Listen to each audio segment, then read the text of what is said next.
Hello and welcome back to As an Aggregator, a channel designed around connecting consumers to content one title and thumbnail at a time. Now, if you feel sandboxed by your YouTube algorithm, this is how you escape your filter bubble. Remember, the value that you receive is the content we curate because we provide a hypergraph edge. Now, to check out the content that we curate, all you need to do is search in your YouTube search box Mr. Pollock 890 and Quick Pick playlists.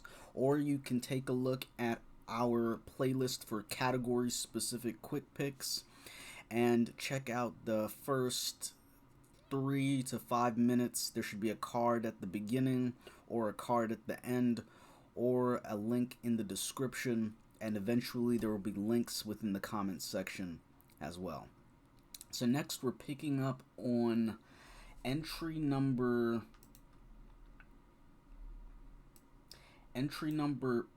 part 2A in the Translator's Introduction for the Technological Society. We're jumping right in where we picked up last. Population is supposed to pass over into a qualitatively different type of urban organization. As the problems concerning the technological society rarely turn for Ellul on how or why things came to be.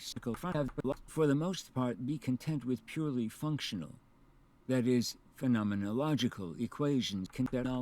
Facts may seem distasteful to some readers. Since Aristotle, it has been a common conception as anathema to him, and he permits himself many diatribes against this kind of abstract, disembodied fact which is so dear to the hearts of Americans, at least as Ellul imagines them to be. With this proviso, Ellul can echo the dictum of Hegel's phenomenology that the only imaginable point of departure of philosophy is experience. The insistence on rendering a purely phenomenological account of fact, without causal explanation of the interrelation of the subordinate facts, may seem distasteful to some readers. Since Aristotle, it has been a common conception of science that we have knowledge only when we know the why. Admittedly, whenever causal knowledge is available, it is indeed valuable, but it ought not.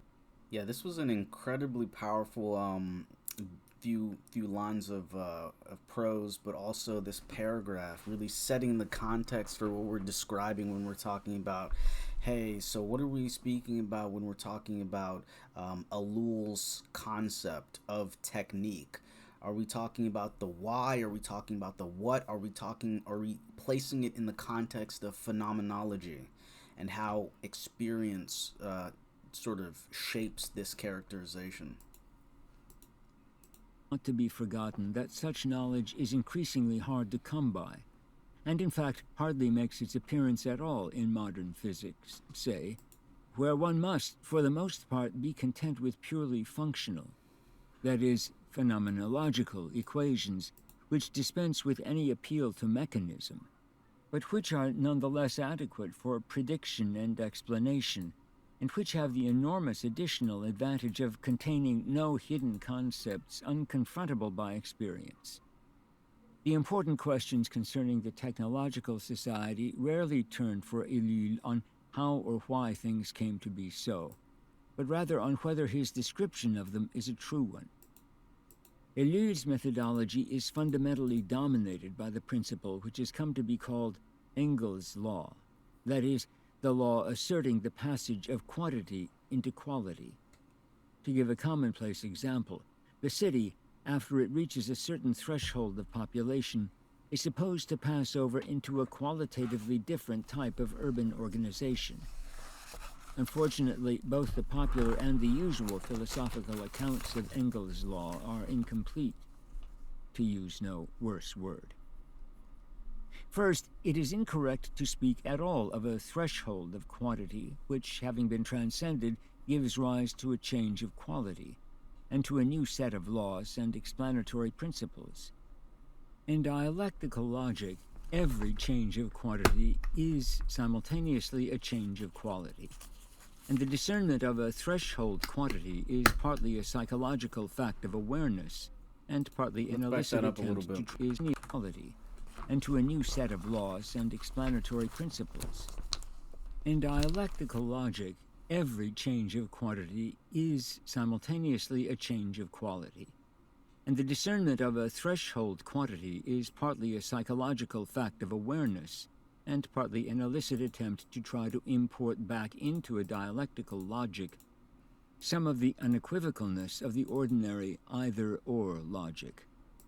Now, Ellul's explanation of the technical takeover is based fundamentally on the fact that the material word.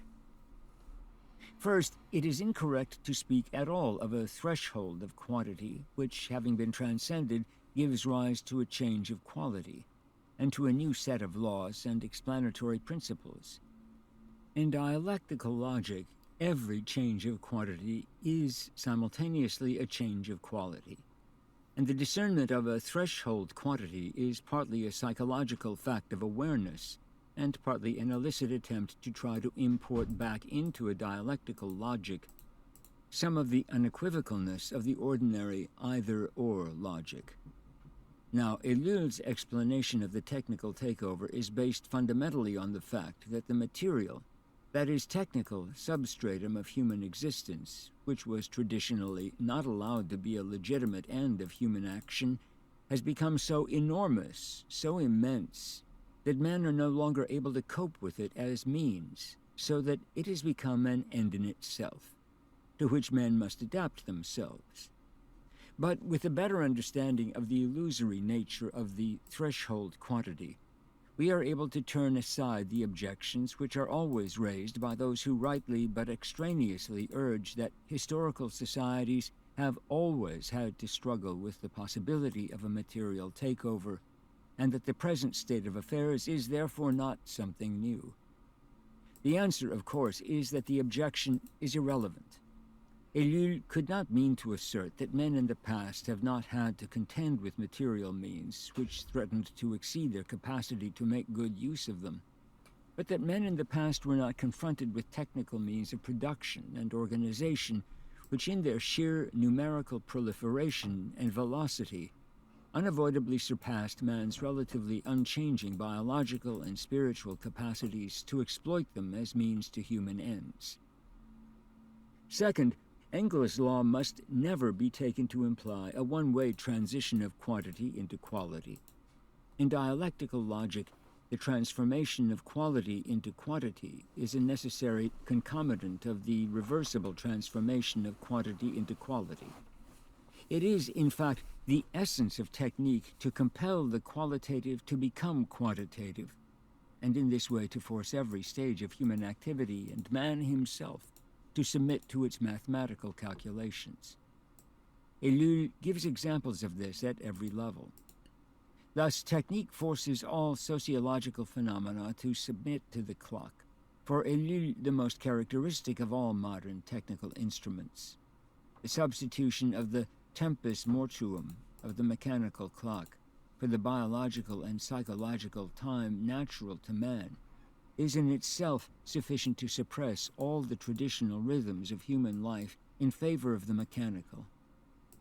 Again, genuine human communities are suppressed by the technological society to form collectives of mass men, incapable of obeying any other law than the statistical law of large numbers.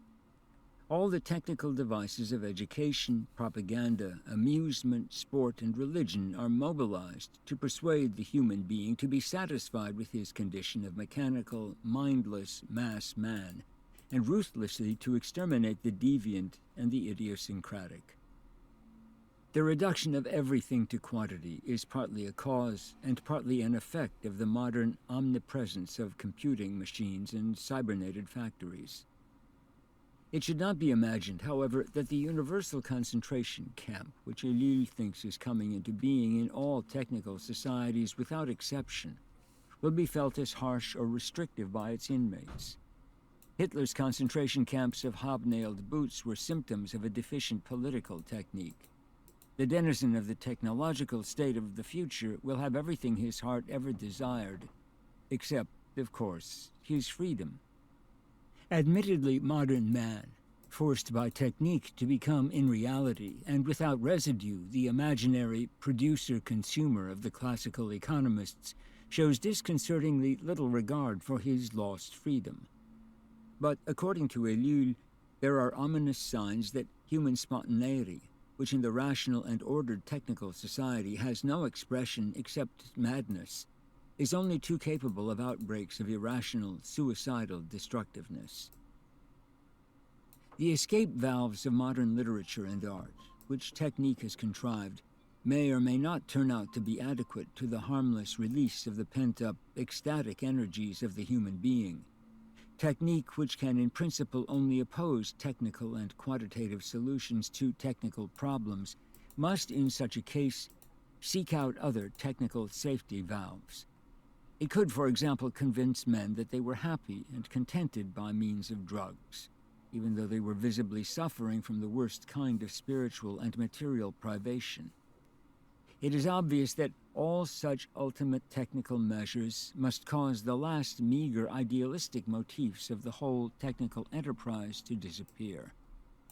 Ellul does not specifically say so, but it seems that he must hold that the technological society, like everything else, bears within itself the seeds of its own destruction. It must not be imagined that the autonomous technique envisioned by Ellul is a kind of technological determinism, to use a phrase of Veblen.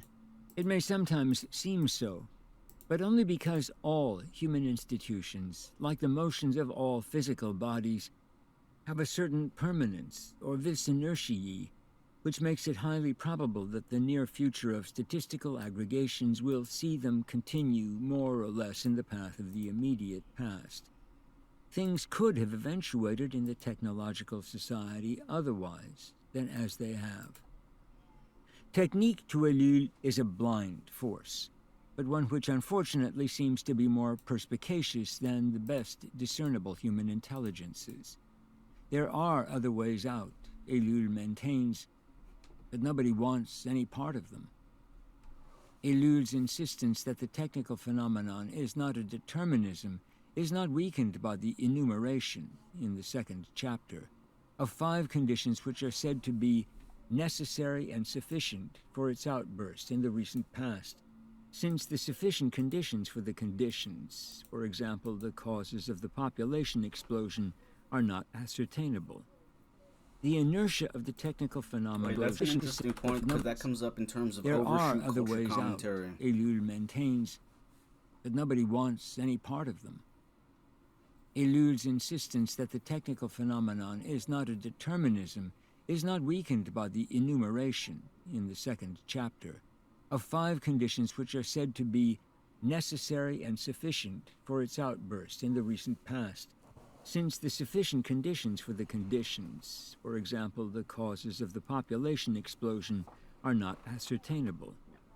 The inertia of the technical phenomenon guarantees not only the continued refinement and production of relatively beneficial articles such as flush toilets and wonder drugs, but also the emergence of those unpredictable secondary effects which are always the result of ecological meddling, and which today are of such magnitude and acceleration that they can scarcely be reconciled with even semi-stable equilibrium conditions of society. Nuclear explosions and population explosions capture the public's imagination, but I have argued that Ellul's analysis demands that all indices of modern technological culture are exploding too, and are potentially just as dangerous to the continued well-being of society, if by well-being we understand social equilibrium. Reference to the vis inertiae of technique should not obscure the fact that technique has become the only fully spontaneous activity of the modern world. Art and science are mentioned as other human activities by Ellul, but art, though it is concrete, is subjective, and science, though objective in its description of reality, I lost track of this is thread. technical. Ellul's analysis demands that all indices of modern technological culture are exploding too, and are potentially just as dangerous to the continued well-being of society, if by well-being we understand social equilibrium. Reference to the vis inertiae of technique should not obscure the fact that technique has become the only fully spontaneous activity of the modern world. Oh, interesting. Okay. Art and science are mentioned as other human activities by Ellul, but art, though it is concrete, is subjective, and science, though objective in its description of reality, is abstract. Only technique is at once both concrete and objective in that it creates the reality it describes. Ellul must conclude that from among the data of science, but reference to the vis inertiae of technique equilibrium. Reference to the vis inertiae of technique should not obscure the fact that technique has become the only fully spontaneous activity of the modern world. Art and science are mentioned as other human activities by Ellul, but art, though it is concrete, is subjective, and science, though objective in its description of reality, is abstract. Only technique is at once both concrete and objective in that it creates the reality it describes. Ellul must conclude that from among the data of science, technique legislates those which it deems most efficient and rejects the rest. Economic and social model builders, those assiduous technocratic apes, may seek to soften the violence of this description by pointing out that all sciences specify a universe of discourse. It remains unfortunately true, however, that such specification proceeds by way of elimination of the human. Ellul is no machinoclast like the partisans of the weak-minded Lud seeking to wreck the stocking frames. Shots fired. He has no doctrinal delusions at all, a fortiori none like those of Rousseau and certain of his disciples who imagined that man would be happy in a state of nature. In view of the fact that Ellul continuously apostrophizes technique as unnatural, except when he calls it the new nature, it might be thought surprising that he has no fixed conception of nature or of the natural. The best answer seems to be that he considers natural, in the good sense, any environment able to satisfy man's material needs, if it leaves him free to use it as means to achieve his individual, internally generated ends. The necessary and sufficient condition for this state of affairs is that man's means should be, qualitatively and quantitatively, at the level of man's capacities. Under these dubiously realizable circumstances, Ellul apparently thinks of techniques as so many blessings. Since men are unwilling to acknowledge their demotion to the status of joyous robots, and since they demand justification for their individual and collective acts as never before in history, it is easy to understand why the modern intellectuals and their forcing house, the university, have become veritable machines for the invention of new myths and the propagation of old ones. It would be easy to compile a list of all the things which Ellul must deem myth. Such a list would quite simply contain all philosophical, historical, religious, and political doctrines known to man, except insofar as such doctrines have technological components. The Western democracies, for example, are out after money, and the Eastern communists are out after power. Otherwise, they share an identical view of life, and the epiphenomenal variant ideologies which accompany identical acts can only be described as a cruel hoax. It is disconcerting in the extreme to contemplate the possibility that cherished democratic institutions have become empty forms, which have no visible connection with the acts of democratic nations, except perhaps to render these acts technically less efficient than they otherwise need have been. But the fact that they have no connection is, paradoxically, a powerful reason for their survival. Ellul evidently contemplates a long future in which sclerotic rival ideologies will carry on their sham polemics. Ellul, in agreement with much of Greek philosophy, seems to think that the distinction usually drawn between thought and action is a pernicious one. To him, to bear witness to the fact of the technological society is the most revolutionary of all possible acts. His personal reason for doing so is that he is a Christian, a fact which is spelled out in his book, La Présence. His concept of the duty of a Christian who stands uniquely is present at the point of intersection of this material world and the eternal world to come, is not to concoct ambiguous ethical schemes or programs of social action, but to testify to the truth of both worlds, and thereby to affirm his freedom through the revolutionary nature of his religion. It is clear that many people who will accept Ellul's diagnosis of the technical disease will not accept his Christian therapy. The issue is nevertheless joined. If massive technological intervention is the only imaginable means to turn aside technology from its headlong career, how may we be sure that this intervention will be something other than just some new technical scheme, which, more likely than not, will be catastrophic? John Wilkinson, Center for the Study of Democratic Institutions, Santa Barbara, California, January 1964. Okay, that was a super powerful translator's introduction. So we still have some time, so we might double into note to the reader, and then author's forward, author's preface. So yeah, we'll do note to the reader, and then we'll jump into author's forward to the Revised American Edition and author's preface to the French edition. And that should take us into the beginning of chapter 1. So let's continue. Part 2B for the Technological Society Translator's Introduction. Note to the reader. I think the task of the reader will be light. Well, actually, okay, let's excuse me. Let's scroll through the contents just so you can get a visualization of what that's like. Okay, so note to the reader, forward to the Revised American Edition, author's preface to the French edition, chapter 1, technique, situating the technical phenomenon. Machines and technique, page 3, science and technique, then organization and technique, then definitions, then technical operation and technical phenomenon. Next section in chapter 1, historical development, primitive technique, and then Greece, and then Rome, and then Christianity and technique, and then the 16th century, and then the Industrial Revolution. And then we move to chapter 2, the characterology of technique, technique and civilization. As a section, traditional techniques and society, and then new characteristics.